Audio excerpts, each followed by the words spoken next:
ঢাকার প্রাণকেন্দ্র ধানমন্ডি ৩২। একসময় জায়গাটি ছিল বঙ্গবন্ধুর বাড়ি হিসেবে, কিন্তু বর্তমানে সেই চিত্র এখন উল্টে গেছে। ছাত্র জনতার গণ অভ্যুত্থানের পর ভেঙে দেওয়া হয়েছে বাড়িটিকে।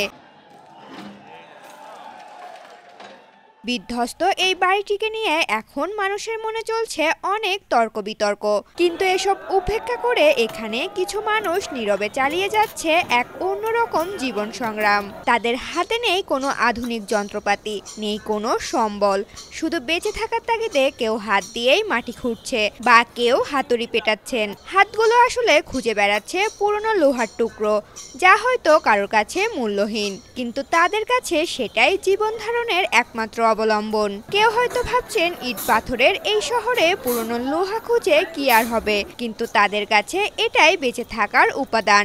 তারা জানে এই লোহার মধ্যেই লুকিয়ে আছে তাদের একবেলার আহার জোগাড় করার রসদ। ধানমন্ডি ৩২-এ এই ধরনের মানুষের কাজগুলো কারো কারো কাছে অযৌক্তিক বা মূল্যহীন মনে হলেও এই গল্প শুধু ধানমন্ডি ৩২-এর নয়, এই গল্প জীবনের, এই গল্প সংগ্রামের, এই গল্প বেঁচে থাকার। ঋতুপর্ণা, জনকণ্ঠ।